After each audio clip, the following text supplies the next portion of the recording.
मेरा नेताओं से मतभेद था तथा अब तक है। ये मेरे 28 फरवरी 1935 के सावरकर के नाम पत्र से भली भांति विदित होता है। आज भी मेरे वही विचार है। गांधी जी से मेरी शत्रुता नहीं थी। लोग कहते हैं कि पाकिस्तान योजना में उनका मन शुद्ध था।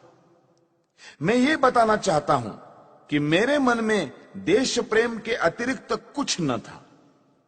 मुझे इस कारण हाथ उठाना पड़ा कि पाकिस्तान बनने पर जो भयंकर घटनाएं हुई उनके उत्तरदायी केवल गांधी जी थे। मुझे यह पता था कि हत्या के बाद लोगों के विचार मेरे विषय में बदल जाएंगे। समाज में मेरा जितना आदर है वो नष्ट हो जाएगा। मैं जानता था कि समाचार पत्र बुरी तरह मेरी निंदा करेंगे, किंतु मैं नहीं जानता था कि अखबार इतने पतित हो जाएंगे कि सत्य का गला घोंट देंगे। समाचार पत्रों ने कभी निष्पक्षता से नहीं लिखा। यदि वे देश के हित का अधिक ध्यान रखते और एक मनुष्य की व्यक्तिगत इच्छाओं को कम ध्यान देते तो देश के नेता पाकिस्तान स्वीकार न करते। समाचार पत्रों की ये नीति थी कि लीडरों की गलतियों को प्रकट न होने दिया जाए। देश का विभाजन इससे सरल हो गया। ऐसे भ्रष्ट समाचार पत्रों के डर से मैंने अपने निश्चय की दृढ़ता को विचलित नहीं होने दिया। कुछ लोग कहते हैं कि यदि पाकिस्तान न बनता तो आजादी न मिलती। मैं इस विचार को ठीक नहीं मानता। लीडरों ने अपने पाप को छिपाने के लिए यह बहाना बनाया है। गांधीवादी कहते हैं कि उन्होंने अपनी शक्ति से स्वराज्य पाया। यदि उन्होंने अपनी शक्ति से स्वराज्य लिया है तो उन्होंने हारे हुए अंग्रेजों को पाकिस्तान की शर्त क्यों रखने दी और शक्ति से क्यों न रोका। मेरे विचार से महात्मा और उनके अनुयायियों की एक ही पॉलिसी रही, और वो ये कि पहले यवनों की मांग पर विरोध दर्शाना, फिर हिचक दिखाना और अंत में आत्मसमर्पण कर देना। इसी प्रकार पाकिस्तान की रूपरेखा स्वीकार कर ली गई। 15 अगस्त 1947 को छलपूर्वक पाकिस्तान स्वीकार कर लिया गया। पंजाब, बंगाल, सीमा प्रांत और सिंध के हिंदुओं का कोई विचार नहीं किया गया। देश के टुकड़े करके एक मजहबी धर्मनिष्ठित मुस्लिम राज्य बना दिया गया। मुसलमानों को अपने अराष्ट्रीय कार्यों का फल पाकिस्तान के रूप में मिल गया। गांधीवादी नेताओं ने उन लोगों को देशद्रोही सांप्रदायिक कहकर पुकारा जिन्होंने पाकिस्तान का विरोध किया था, और पाकिस्तान स्वयं स्वीकार करके जिना की सब बात मान ली। इस दुर्घटना से मेरे मन की शांति भंग हो गई। पाकिस्तान बनाने के बाद कांग्रेस सरकार पाकिस्तान के हिंदुओं की रक्षा करती तो मेरा क्रोध शांत हो जाता। मैं नहीं देख सकता था कि जनता को धोखा दिया जाए। करोड़ों हिंदुओं को मुसलमानों की दया पर छोड़कर गांधीवादी कहते रहे कि हिंदुओं को पाकिस्तान से नहीं आना चाहिए और वही रहना चाहिए। इस प्रकार हिंदू मुसलमानों के चंगुल में फंस गए और विकट विपत्तियों के शिकार हुए। जब मुझे इन घटनाओं की याद आती है तो मैं कांप उठता हूं। प्रतिदिन सहस्त्रों हिंदुओं का संहार होता था। 15,000 सिखों को गोलियों से भून दिया गया। हिंदू स्त्रियों को नग्न करके जुलूस निकाले गए। उनको पशुओं की भांति बेचा गया। लाखों हिंदुओं को धर्म बचाकर भागना पड़ा। 40 मील लंबा हिंदू निराश्रितों का जत्था हिंदुस्तान की ओर आ रहा था। हिंदुस्तान शासन इस भयानक कृत्य का कैसे भयानक निवारण करता था। उन निराश्रितों को वायुयान से रोटियां फेंककर।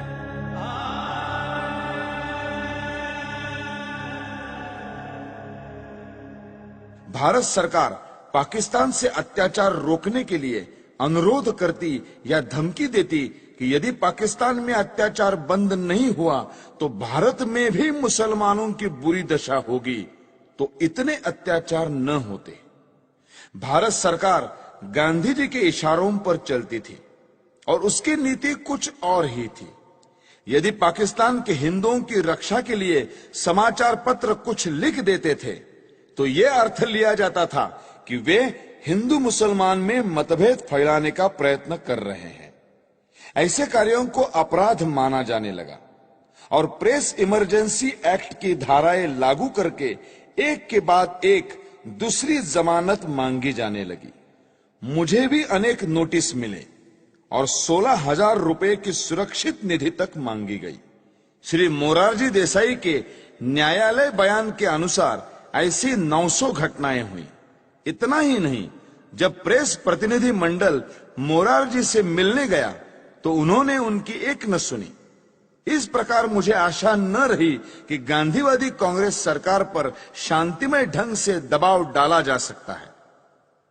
जब इस प्रकार की घटनाएं हो रही थी तब पाकिस्तान या मुसलमानों के विरुद्ध गांधी जी ने एक भी शब्द नहीं कहा। हिंदू जाति और संस्कृति को मिटाने के लिए मुसलमानों ने जो अत्याचार किए उनका मूल कारण गांधी है। यदि भारत की राजनीति को भली भांति संभाला जाता तो ऐसा हिंदू संहार कभी न होता जैसा अब हुआ और जिसका उदाहरण इतिहास में कहीं नहीं मिलता। सबसे महत्वपूर्ण बात यह है कि मुसलमानों से संबंध रखने वाली समस्याओं में गांधी जी ने कभी जनता के विचारों की ओर ध्यान नहीं दिया। गांधी जी की अहिंसा की आड़ में इतना रक्तपात हो चुका था कि जनता पाकिस्तान के पक्ष में किसी भी विचार का स्वागत करने के लिए तैयार न थी। स्पष्ट था कि जब तक पाकिस्तान में धर्मांध मुसलमान राज्य है तब तक भारत में शांति नहीं हो सकती। फिर भी गांधी जी इस प्रकार का प्रचार कर रहे थे और इस तरह के विचार पाकिस्तान के पक्ष में फैला रहे थे जैसा कर सकने में कोई कट्टर लीगी नेता भी सफल न हो पाता। इन्हीं दिनों में उन्होंने आमरण अनशन की घोषणा करते हुए जो शर्तें रखी वे सब भी केवल हिंदुओं के विरुद्ध और मुसलमानों के पक्ष में थी। गांधी जी के अनशन की जो शर्तें थी उनमें पहली ये थी कि दिल्ली की मस्जिदों में रह रहे हिंदू शरणार्थियों को बाहर निकाला जाए और मस्जिदें मुसलमानों को सौंप दी जाए। गांधी जी ने अपनी शर्त सरकार और अन्य नेताओं को अनशन की धमकी देकर स्वीकार कराई। जिस दिन यह घटना हुई उस दिन मैं दिल्ली में था। मैंने देखा कि किस प्रकार गांधी जी की जिद को पूरा किया गया। वे शीत के दिन थे। गांधी जी ने अनशन खोला। उस दिन वर्षा हो रही थी। ऐसी असाधारण सर्दी और वर्षा में अच्छे स्थानों पर रहने वाले लोग भी कांप रहे थे। उस समय निराश्रित शरणार्थियों के कुटुंब मस्जिदों से सर्दी के मारे कांपते हुए निकाले गए। उनकी रक्षा का कोई प्रबंध नहीं किया गया। कुछ शरणार्थी जो कुटुंब और स्त्रियों सहित बिरला हाउस गए और उन्होंने नारे लगाए, गांधी जी हमें स्थान दो। उस भव्य भवन में रहने वाले गांधी तक उन निराश्रितों की आवाज नहीं पहुंच सकी। मैंने यह दृश्य अपनी आंखों से देखा जिसे देखकर कठोर से कठोर व्यक्ति का हृदय भी पिघल जाता। मेरे मस्तिष्क में इससे अनेक विचार आने लगे। मैंने सोचा कि क्या शरणार्थियों ने प्रसन्नता से इन मस्जिदों में डेरे डाले थे? नहीं, गांधी को भी उन स्थितियों का पूरा पता था जिनसे बाध्य होकर उन्हें अपने घर छोड़कर इन मस्जिदों की शरण लेनी पड़ी। पाकिस्तान में एक भी मंदिर या गुरुद्वारा सुरक्षित नहीं रहा। शरणार्थियों ने अपनी आंखों से देखा था कि किस प्रकार मुसलमानों ने केवल हिंदू मंदिरों और गुरुद्वारों को अपवित्र किया। जो हिंदू शरणार्थी दिल्ली शरण लेने के लिए आए थे उन्हें यहाँ कोई स्थान नहीं मिला। इसमें आश्चर्य की क्या बात है? यदि उन लोगों ने पेड़ों के नीचे और गली कूचों में न पड़े रहकर पंजाब में बीती हुई दुर्घटनाओं को स्मरण करके दिल्ली की व्यर्थ पड़ी मस्जिदों में शरण ली। मेरे विचार में इस प्रकार मस्जिदें मानवता की भलाई के लिए काम आ रही थी। गांधी जी ने यह निश्चय किया कि मस्जिदों को खाली कराया जाए, वहां उनके रहने का दूसरा प्रबंध क्यों नहीं कराया? उन्होंने पाकिस्तान के मंदिर हिंदुओं को सौंपने की मांग क्यों नहीं की? जिससे पता चलता कि गांधी वस्तुतः अहिंसा के पुजारी है, हिंदू मुस्लिम एकता के इच्छुक है और उनमें निष्पक्ष आत्मशक्ति है। गांधी ने पूरी चालाकी की और अपने अनशन को खोलने के लिए पाकिस्तान के लिए एक भी शर्त न रखी। यदि वे रखते तो संसार देखता कि गांधी जी अनशन करते हुए स्वर्ग सिधार जाते और पाकिस्तान के एक भी मुसलमान को लेश मात्र दुख न होता। उन्होंने अपने अनुभव से देख लिया था कि उनके व्रत का जिना पर कोई प्रभाव नहीं पड़ता और लीग उनकी आत्मशक्ति की परवाह नहीं करती। अंत में यह कहना अनुचित न होगा कि गांधी के फूल यानी अस्थि भारत और विदेशों की बहुत सी नदियों में बहाए गए, परंतु ये अस्थि पाकिस्तान की सिंधु नदी में नहीं बहाई जा सकी। इस संबंध में पाकिस्तान में भारत के राजदूत श्रीयुत श्री प्रकाश जी का प्रयत्न निष्फल रहा। अब 55 करोड़ रुपयों की बात लीजिए। उप प्रधानमंत्री का निवेदन देखिए। गांधी जी ने स्वयं कहा है कि किसी गवर्नमेंट से उसका निर्णय बदलवाना कठिन हो जाता है, लेकिन भारत सरकार ने गांधी जी के अनशन के कारण पाकिस्तान को 55 करोड़ रुपए न देने का अपना निर्णय बदल दिया। गांधी जी का 21 जनवरी 1948 का प्रार्थना प्रवचन देखिए। सरकार ने 55 करोड़ रुपए न देने का निर्णय जनता के प्रतिनिधि होने के नाते किया था, लेकिन गांधी जी के अनशन ने इस निर्णय को बदल दिया। तब मुझे यह ज्ञात हुआ कि गांधी जी की पाकिस्तान परस्ती के आगे जनता के मत का कोई महत्व नहीं है। अपने प्रतिवृत्त के पहले खंड के पृष्ठ 143 पर न्यायमूर्ति कपूर ने उस समय वृत्तपत्रों में छपी प्रक्रिया का एक उदाहरण दिया है। अनुच्छेद 12A-45 इस प्रकार है। बंबई के साप्ताहिक नेशनल गार्डियन ने अपने 17 जनवरी 1947 के अंक में नेहरू शासन से हिंदुस्तान की घोर वंचना, पाकिस्तान ध्वंस से जो पा न सका वो गांधी जी के हट्टाग्रह से पा सका, इस शीर्षक के नीचे दिया था, अपने राष्ट्रीय जनों का जिससे नरसंहार होगा वो पैसे देने का कृत्य हम नहीं करेंगे। ऐसी गर्जना चल रही थी और सरदार वल्लभ भाई के ध्वंस को और दबाव में भीख नहीं डालेंगे, ऐसे वीरत्व के शब्द सुनने में आते थे।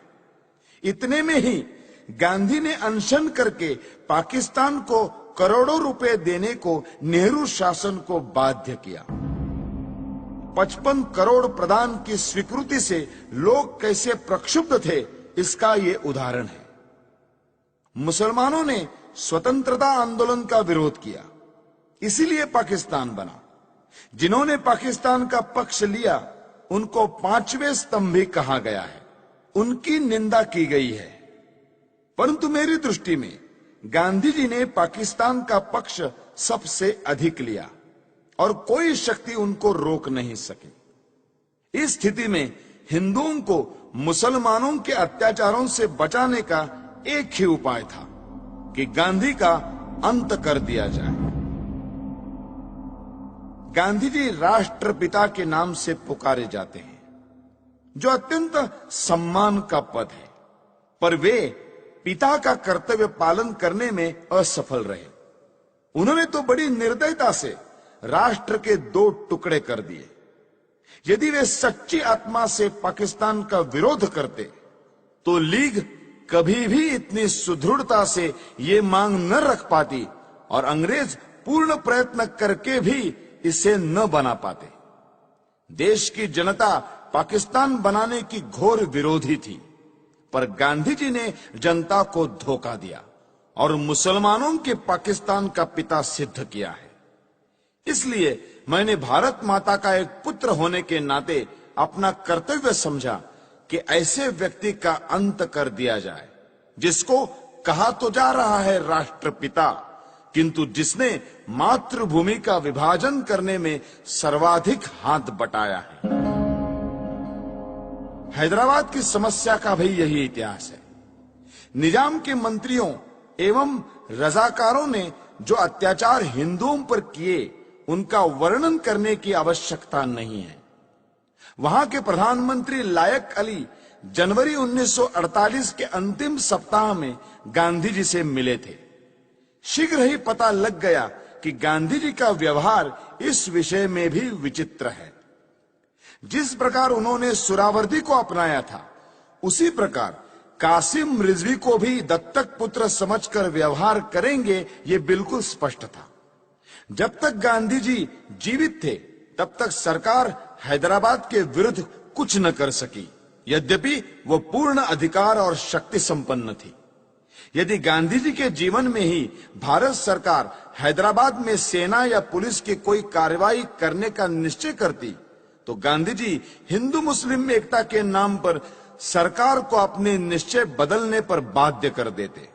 जिस प्रकार 55 करोड़ रुपया पाकिस्तान को न देने का निर्णय वापस लेना पड़ा था। जब गांधी जी अनशन ठान लेते, तो उनको बचाने के लिए सरकार को उनकी इच्छानुसार चलना पड़ता। गांधी जी के अहिंसा सिद्धांत के अनुसार हमें अत्याचार सहन करते जाना चाहिए और शस्त्र या शारीरिक शक्ति से प्रतिकार नहीं करना चाहिए। गांधी जी की अहिंसा उस सिंह की अहिंसा है जो उस समय अहिंसा का पुजारी हो जाता है जब वो सहस्त्रों गायों को खा पीकर थक जाता है। कानपुर में गणेश शंकर विद्यार्थी को मुसलमानों ने निर्दयता से मार दिया था। गांधी जी उनका उदाहरण देकर कहते थे कि इस प्रकार अहिंसा पर चलकर अपना बलिदान कर देना चाहिए। मेरा विश्वास है यह अहिंसा यानी नपुंसकत्व देश को नष्ट कर देगी और पाकिस्तान भारत पर आधिपत्य जमा लेगा। मुझे स्पष्ट दिखाई देता था कि यदि मैं गांधी जी का वध करूंगा तो मैं जड़ मूल से नष्ट कर दिया जाऊंगा। लोग मुझसे घृणा करेंगे। मेरा सम्मान जो मुझे प्राणों से अधिक प्रिय है नष्ट हो जाएगा।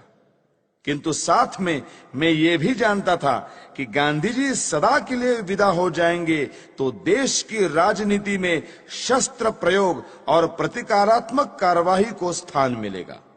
देश शक्तिशाली होगा।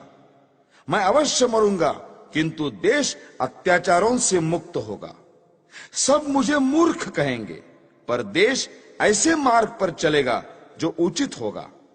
यही सोचकर मैंने गांधी जी का अंत करने की ठानी। मैंने अपना निर्णय किसी को नहीं बताया। 30 जनवरी 1948 के दिन मैंने गांधी जी का वध किया। मेरे पास कहने को और कुछ नहीं है। यदि देशभक्ति पाप है तो मैं पाप मानता हूं। मैंने पाप किया है। यदि प्रशंसनीय है तो मैं अपने आप को उस प्रशंसा का अधिकारी समझता हूं। मुझे विश्वास है यदि मनुष्यों द्वारा स्थापित न्यायालय से ऊपर कोई और न्यायालय होगा तो उसमें मेरे कार्य को अपराध नहीं समझा जाएगा। मैंने देश और जाति की भलाई के लिए यह काम किया है। मैंने उस व्यक्ति पर गोली चलाई जिसकी नीति से हिंदुओं पर घोर संकट आए और हिंदू नष्ट हुए। वास्तव में मेरे जीवन का उसी समय अंत हो गया था जब गांधी जी पर गोली चलाई थी। उसके पश्चात मैं अनासक्त जीवन बिता रहा हूं। मेरे लिए संतोष का विषय है कि मुझे कोई पश्चाताप नहीं है। हैदराबाद की समस्या में अकारण देर हो रही थी। सरकार ने गांधी जी के मृत्यु के बाद शस्त्र शक्ति से इस समस्या को ठीक रूप से सुलझा दिया है। भारत की आधुनिक राजनीति और सरकार अभी तक तो ठीक प्रकार से चलती हुई जान पड़ रही है। गृह मंत्री ने कहा है कि देश के पास प्रचुर युद्ध सामग्री होनी चाहिए। ऐसा विचार प्रकट करते हुए उन्होंने ये नहीं कहा कि वे गांधी जी के सिद्धांतों पर चलकर ये सब कुछ करेंगे। यदि वे ऐसा कहें तो केवल अपने मन के संतोष के लिए कहेंगे। ये याद रखना चाहिए कि यदि आधुनिक शस्त्रों का प्रयोग करके ये कहा जाए कि गांधी जी के अहिंसा सिद्धांत पर चला जा रहा है, तो हिटलर, मुसोलिनी, चर्चिल या रूजवेल्ट के देश रक्षा के ढंग और गांधी जी के अहिंसा सिद्धांत में कोई भेद नहीं रह जाएगा। मैं यह मानने को तैयार हूं कि गांधी जी ने देश के लिए बहुत कष्ट उठाए। उन्होंने जनता में जागृति पैदा की। उन्होंने स्वार्थवश कुछ नहीं किया, परंतु दुख यह है कि वे इतने ईमानदार नहीं थे कि अहिंसा की हार को स्वीकार कर लेते। मैंने दूसरे भारतीय देशभक्तों और नेताओं के भी चरित्र पढ़े हैं जिन्होंने गांधी जी से अधिक बलिदान किए हैं। कुछ भी हो, गांधी जी ने देश की जो सेवा की है उसके लिए मैं उनका आदर करता हूं। उन पर गोली चलाने के पूर्व मैं उनके सम्मान में इसीलिए नतमस्तक हुआ था, किंतु जनता को धोखा देकर पूज्य मातृभूमि के विभाजन का अधिकार किसी बड़े से बड़े महात्मा को नहीं है। गांधी जी ने देश को छलकर देश के टुकड़े किए, क्योंकि ऐसा न्यायालय या कानून नहीं था जिसके आधार पर ऐसे अपराधी को दंड दिया जा सकता। इसीलिए मैंने गांधी को गोली मारी। उनको दंड देने का केवल यही एक तरीका रह गया था। यदि मैं यह न करता तो मेरे लिए अच्छा ही होता, परंतु स्थिति बहुत खराब हो गई थी और मेरे हृदय में इतना अधिक क्षोभ था कि मैंने सोचा कि गांधी जी को स्वाभाविक मृत्यु से नहीं मरने देना चाहिए। संसार को पता लग जाए कि इस व्यक्ति ने अन्यायपूर्वक राष्ट्र के साथ छल करके भयानक रूप से देश के एक संप्रदाय का जो पक्ष लिया है उसका दंड भोगना पड़ा। मैंने इस समस्या का अंत इसी प्रकार करना चाहा, क्योंकि इसी से लाखों निर्दोष हिंदुओं का जीवन बच सकता था। गांधी जी की जो अहममयी प्रवृत्ति इस पवित्र भूमि के पुत्रों के लिए घातक सिद्ध हुई, उसके लिए भगवान उन्हें क्षमा करे। मेरी न किसी से कोई शत्रुता है, न किसी के प्रति कोई दुर्भावना। यह मैं अवश्य कहता हूं कि इस सरकार के लिए मेरे हृदय में कोई आदर न था, क्योंकि ये अनुचित रूप से देश के शत्रुओं के हाथ मजबूत कर रही थी। मैं देख रहा था कि ये नीति गांधी के कारण थी। अब ऐसे व्यक्ति का अंत हो जाने के बाद वो राष्ट्र निर्माण की योजनाओं पर कार्य करने के लिए स्वतंत्र है। किंतु मुझे यह कहते दुख होता है कि प्रधानमंत्री नेहरू के भाषणों और कार्यों में बड़ा अंतर है। वे धर्मनिरपेक्षता के आधार पर राष्ट्र निर्माण की बातें करते हैं, जबकि उन्होंने स्वयं पाकिस्तान को धार्मिक आधार पर स्वीकार किया है। उन्हें सोचना चाहिए था कि सांप्रदायिक आधार पर बनाया हुआ पाकिस्तान भारत के लिए लाभदायक न होगा। फिर भी सब कुछ सोचने के पश्चात मेरे हृदय ने कहा कि गांधी जी के विरुद्ध काम करना चाहिए। किसी ने मुझ पर इस संबंध में कोई दबाव नहीं डाला और न ही कोई डाल सकता था। आप मेरी इस भावना को जिस प्रकार देखना चाहे देखें, और इस भावना के परिणाम स्वरूप मेरे किए हुए इस कार्य को देखकर जो दंड उचित समझे दें। इस विषय में कुछ कहने की मेरी इच्छा नहीं है। मैं किसी प्रकार की दया नहीं चाहता। मैं ये भी नहीं चाहता कि मेरी ओर से कोई दया की याचना करे। इस अभियोग में बहुत से मनुष्यों को मेरे साथ इस अपराध में ले लिया है। उन पर आरोप है कि उन्होंने षड्यंत्र रचा। इस विषय में मैं पहले ही कह चुका हूं कि इस कार्य में मेरा कोई साथी नहीं था। स्वयं मैं और केवल मैं ही इसका उत्तरदायी हूं। यदि दूसरे लोग इसी दोष के लिए नहीं खड़े किए जाते तो मैं अपने लिए बचाव भी न करता। न्यायालय को मालूम है कि 30 जनवरी 1948 के कृत्य से संबंधित साक्षीदारों की परिपरीक्षा यानी क्रॉस एग्जामिनेशन न ली जाए, ऐसी मेरी इच्छा थी और मेरे विधिज्ञों को भी मेरा वैसा आग्रह रहा था। इससे मैं अपने लिए बचाव नहीं कर रहा, यह स्पष्ट होगा। मैं इस बात को पहले ही बता चुका हूं कि 20 जनवरी को मैं शांतिमय प्रदर्शन के पक्ष में न था। अपने सिद्धांतों का प्रचार करने के लिए यह उपाय मुझे व्यर्थ प्रतीत होता था। फिर भी मैंने प्रार्थना सभा में होने वाले उस प्रदर्शन में सम्मिलित होना स्वीकार कर लिया। यद्यपि इसमें सम्मिलित होने की मेरी आंतरिक इच्छा न थी, दैव योग से मैं उसमें सम्मिलित न हो सका और किसी कारण से जब यह प्रयत्न सफल भी नहीं हुआ तब मुझे बड़ी निराशा हुई। आपटे और अन्य लोगों ने पूना, बंबई, ग्वालियर में स्वयं सेवकों के लिए जो परिश्रम किया था उसका कुछ भी फल नहीं निकला। तब गांधी जी के वध के अतिरिक्त मेरे लिए दूसरा मार्ग नहीं रह गया था। इन्हीं विचारों में खोया हुआ जब मैं दिल्ली के शरणार्थी कैंप में घूम रहा था तो मुझे एक फोटोग्राफर मिला जिसकी कमर में कैमरा लटक रहा था। उसने मुझे फोटो उतरवाने के लिए कहा। वो शरणार्थी ही प्रतीत होता था। मैंने फोटो खिंचवा लिया। जिस समय मैं स्टेशन पर आया मैंने आपटे को 2 पत्र लिखे जिसमें अपनी मानसिक दशा का वर्णन किया और अपने फोटो भी भेज दिए। नानाराव आपटे से प्रेस और पत्र के क्षेत्र में मुझसे घनिष्ठ संबंध थे।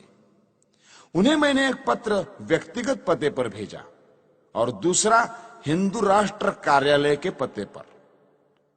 अंत में मैं ये कहना चाहता हूं कि जो वक्तव्य मैंने दिया है वो सत्य और शुद्ध है।